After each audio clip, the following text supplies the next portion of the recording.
नमस्कार देवियों और सज्जनों। हम लोग 47वीं रामायणी पर वार्ता कर रहे थे और 47वीं रामायणी की साखी पर बात चल रही थी, राजा हरिश्चंद्र की कहानी पर। कहानी को ध्यान से सुनिएगा। तो राजा हरिश्चंद्र बार बार टाल मटोल करते रहे।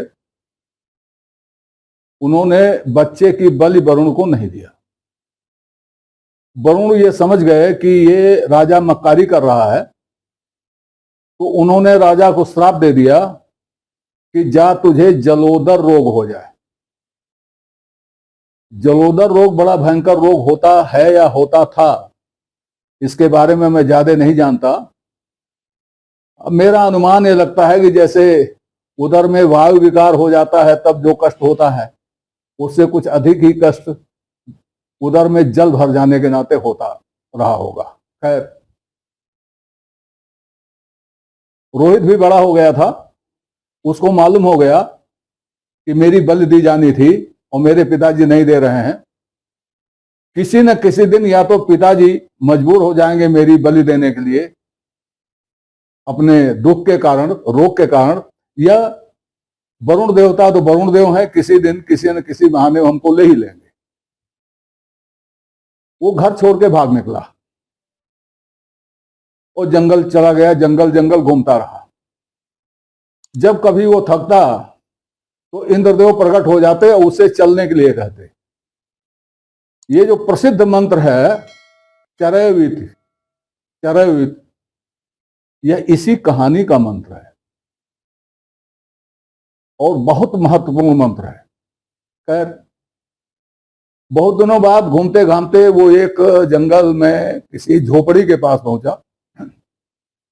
झोपड़ी में उसने देखा कि एक वृद्ध और वृद्धा पति पत्नी वहां हैं और उनके साथ उनके 3 लड़के खड़े हैं।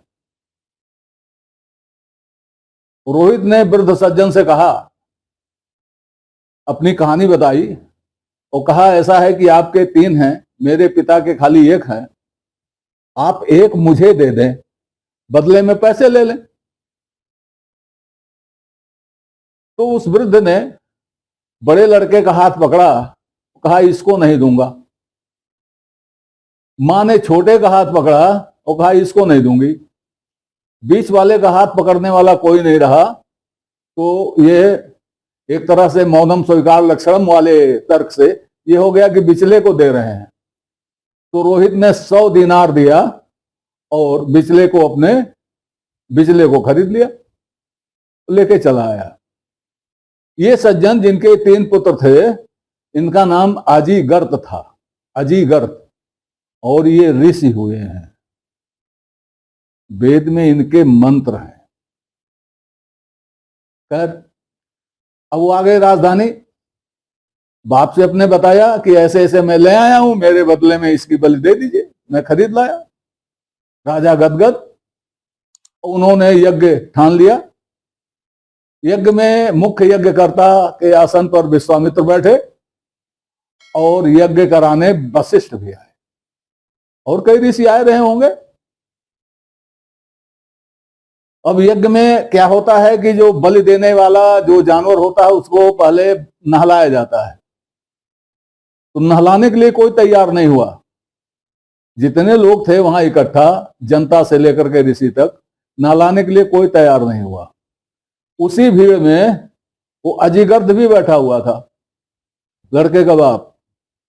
उसने कहा 100 मुझे दे दो, मैं नहला दूंगा।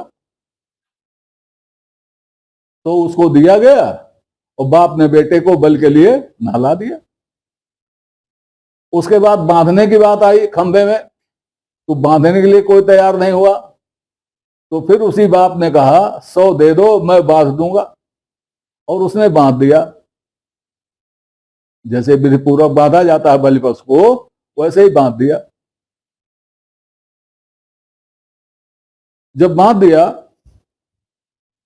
तब विश्वामित्र ने यह देख करके कि इस लड़के में कुछ है, उस लड़के से कहा कि बेटा अब तेरी बलि दी जाएगी तो तू देवता से अपने लिए प्रार्थना कर ले। हो सकता है देवता तेरी प्रार्थना मानकर कुछ कर दें। तब उस लड़के ने वरुण देव की प्रार्थना की भिन्न भिन्न प्रकार से। उसकी जो प्रार्थना थी उसमें इतना बल था कि उसने जब पहला मंत्र पढ़ा तो उसकी एक बेड़ी कट गई, दूसरा पढ़ा तो दूसरी बेड़ी कट गई, और तीसरा पढ़ा तो मुक्त हो गया। अभी मैं बताऊंगा ये लड़का कौन था। मुक्त हो गया। मुक्त होने के बाद हरिश्चंद्र, वो लड़का, लड़के का बाप, जो 300 सिक्के और ले चुका था नहलाने धुलाने के नाम पर, उसने कहा बेटा तुम्हारी मां तुम्हारे लिए बहुत परेशान है, उसने इतने दिनों से भोजन नहीं किया है, पानी नहीं पिया है, रो रो कर उसका बुरा हाल है, बड़ा अच्छा हुआ अब तुम मेरे साथ घर चलो। लड़के ने कहा किसका बेटा किसका बाप, तुम तो मुझे बेच चुके हो, तुम तो मुझे मारने के लिए भी तैयार बैठे थे। हाँ एक बात ये हुई थी, मारने के लिए भी कोई तैयार नहीं हो रहा था, तो 100 दिनार लेकर के वो तलवार लेकर मारने के लिए भी तैयार हो गया था। फिर झिड़क दिया बाप को। उसके बाद राजा हरिश्चंद्र, अब मेरे तो 2 बेटे हो गए, एक मेरा था और एक बेटा लाया, तुम भी मेरे बेटे हो गए, और वरुण देव ने तुम्हें मेरे लिए ही मुक्त किया है, तो आओ बेटा मेरे पास बैठो। उसने इनको भी झड़क दिया कि तुमने तो मुझे खरीदा था, और खरीदा था मेरी जान लेने के लिए, अब बाप बने घूम रहा। तो दोनों को झड़क दिया। तब विश्वामित्र ने कहा कि मैं तुम्हें गोद लूंगा, तुम मेरे बेटे हो जाओ। उसने कहा नहीं, मैं आपका बेटा नहीं हो सकता, क्योंकि आप क्षत्रिय हैं, मैं ब्राह्मण हूं। तब विश्वामित्र ने कहा कि अपने तपोबल से मैं ब्राह्मण हो गया हूं, अब मैं क्षत्रिय नहीं रहा, इसलिए तुमको मैं गोद ले सकता हूं और तुम मेरे बेटे हो जाओ। तब फिर इसने कहा कि आपके 100 पुत्र हैं, मैं नहीं चाहता कि मुझको लेकर के आपके 100 पुत्रों में वाद विवाद हो, इसलिए मैं इससे इनकार करता हूं। तब विश्वामित्र ने अपने 100 पुत्रों को बुलाया और कहा कि देखो ऐसा ऐसा है कि मैं इसको गोद लेना चाहता हूं, और जैसे ही मैं इसको गोद लूंगा ये तुम सबका बड़ा भाई हो जाएगा। जिसको मेरी बात माननी हो वो एक तरफ हो जाए, जिसको ना माननी हो वो दूसरी तरफ चला जाए। तो 50 पुत्रों ने विश्वामित्र की बात मान ली और इस लड़के को बड़ा भाई स्वीकार कर लिया। बाकी 50 ने नहीं मानी। उन 50 को विश्वामित्र ने अपनी प्रॉपर्टी से, अपने धन दौलत से बेदखल कर दिया।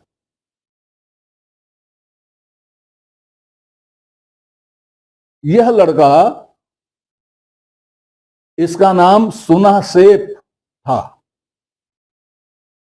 सेप का, सुना का मतलब होता है पुत्र, और सेप का मतलब होता है मझली पूंछ।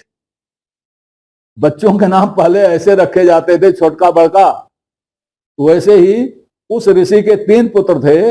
एक का नाम था सुना लांगूल, लांगूल माने बड़ी पूंछ। एक का नाम था सुना पुच्छ, पुच्छ माने छोटी पूंछ।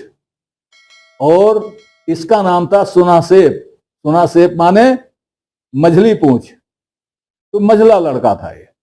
और ऋषि का नाम अजिगर्थ था, मैंने आपको बता ही दिया। अजिगर्थ वेद के ऋषि हैं, ये मैंने बताया आपको।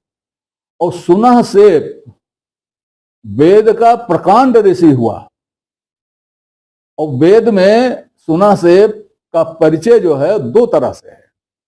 एक तरह से परिचय है जिसमें बताया गया आजीगर्त सुनासेप, आजीगर्त का पुत्र सुनासेप, अजीगर्त का पुत्र सुनासेप। और दूसरे में बताया गया विश्वामित्र का गोद लिया पुत्र सुनासेप। तो वेद इस कहानी की गवाही देता है कि हां ऐसा हुआ था। वेद भी इस कहानी की गवाही देता है। यह कहानी है ऐतरेय ब्राह्मण में। अब देखिए यहां रोहित की कहानी तब से है जब से वो पैदा हुआ और मुक्त नहीं हुआ, तब तक की कहानी रोहित की इसमें है। इसमें राजा हरिश्चंद्र हैं, इसमें तारामती भी हैं, इसमें विश्वामित्र भी हैं। अब ये हरिश्चंद्र नाटक वाली कहानी कहां से आ गई, कहां से टपक पड़ी? भाई एक वैदिक कहानी है, वैदिक प्रमाणों से पुष्ट है, दूसरी कहानी का कोई आधार ही नहीं है। 60 बार सोना और सोते में तय कर लिया और ये कर लिया वो कर लिया, बिक गए, सांप ने काट लिया और सब परीक्षा हो रही थी। ये क्या है? तो साखी की जो पंक्ति है, हरिश्चंद्र सत कारणे घर घर शोक बिकाए। हरिश्चंद्र सत्य वह है जो वैदिक कहानी में है, और हरिश्चंद्र सत्य एक यह है जो इस तरह की कहानी में है, जो हम सब लोग जानते हैं। तो इसी जो दूसरी कहानी है, इसके नाते घर घर शोक बिक रहा है। पहली वाली कहानी तो स्पष्ट कहती है कि हरिश्चंद्र लबार थे, मक्कार थे, झूठ बोलते थे, अपनी बात पूरी नहीं करते थे। हरिश्चंद्र सत्य तो इस दूसरी वाली कहानी में है। और ये हरिश्चंद्र सत्य कहानी बनाई क्यों गई है? ये कहानी बनाई गई दान लेने के लिए, दान खींचने के लिए। और यह कहानी जो बनाई गई दो चीजों पर आधारित है, एक स्वर्ग और दूसरा भय, क्रोध। विश्वामित्र के क्रोध से स्वप्न में किए गए वादे को पूरा ना करने पर जो क्रोध विश्वामित्र करते, उससे बचने के लिए राजा उनकी हर बात मानता गया, सब दान कर दिया, बिक गया। क्यों क्यों? एक तो डर था, दूसरे स्वर्ग की लालसा थी। ये हरिश्चंद्र सत्य ये दृढ़ाया जाता है कि ऐसा करो तो स्वर्ग मिलेगा, नहीं करोगे तो नरक मिलेगा, और ऐसा करो नहीं तो क्रोध के भागी होगे, श्राप दे दिया जाएगा। इन दोनों डरों के नाते घर घर में शोक बिक रहा है। वैसे हरिश्चंद्र सत्य की कहानी बड़ी अच्छी लगती है। वाह वाह वाह वाह वाह वाह वाह राजा हरिश्चंद्र। और पहले वाली जो वेद वाली कहानी है उसपे वाह वाह राजा हरिश्चंद्र तो निकलेगा नहीं, उसमें तो आहा निकलेगा। और ये कहानी जो मैंने वेद वाली बताई, इसका ब्राह्मण ग्रंथ वाली बताई, ये कई तरह के प्रश्न खड़ा करती है और कई तरह के प्रश्नों के उत्तर भी देती है। खैर ये लंबी चर्चा है, अभी तो साखी अब आप समझ ही गए होंगे कि हरिश्चंद्र सत कारणे घर घर शोक कैसे बिक रहा है, और ये किसका किया धरा है। बार बार मैंने बताया है आपको, बार बार कबीर साहब बता रहे हैं किसका किया धरा है। ये सब माया का किया धरा है। ई माया जग मोहनी, मोहिन सब जग झाज। और माया की सहायता कौन करते हैं? उसके शिकार खेलने में, उसके जग होने में शिकार कौन सहायक कौन होते हैं? हमारे विद्वान, हमारे पंडित, जो लिखते हैं, पोथा लिखते हैं और तरह तरह की बातें, जैसे हरिश्चंद्र की कहानी को ही उन्होंने पलट के रख दिया। कहां वो हरिश्चंद्र, कहां ये हरिश्चंद्र। अब ये भी नहीं कह सकते कि वो दूसरे हरिश्चंद्र थे, ये दूसरे हरिश्चंद्र है। हाँ, नहीं कह सकते। ये कोई संजोग है क्या कि एक ही नाम का राजा हुआ, चलो संजोग हो गया, एक ही नाम का उसका लड़का भी हो गया, ये भी संजोग हो गया। और एक ही ऋषि के समय में इसमें भी विश्वामित्र, उसमें भी विश्वामित्र, कैसे हो जाएगा ये? यही मैंने पहले कहा था, यदि पेटेंट का नियम होता तो हरिश्चंद्र नाटक लिखने वाले को जेल हो गई होती। तो आज इतना, अगली साखी पर फिर विचार किया जाएगा। तब तक के लिए नमस्कार। आपसे निवेदन है की श्रृंखला को अपनी लाइक दें, इसको सब्सक्राइब करें और कमेंट बॉक्स में जाकर अपनी टिप्पणी प्रस्तुत करें, अपनी जिज्ञासा व्यक्त करें, अपने प्रश्न पूछें। यथा समय आपकी जिज्ञासाओं और प्रश्नों का समाधान करने का प्रयास किया जाएगा। धन्यवाद।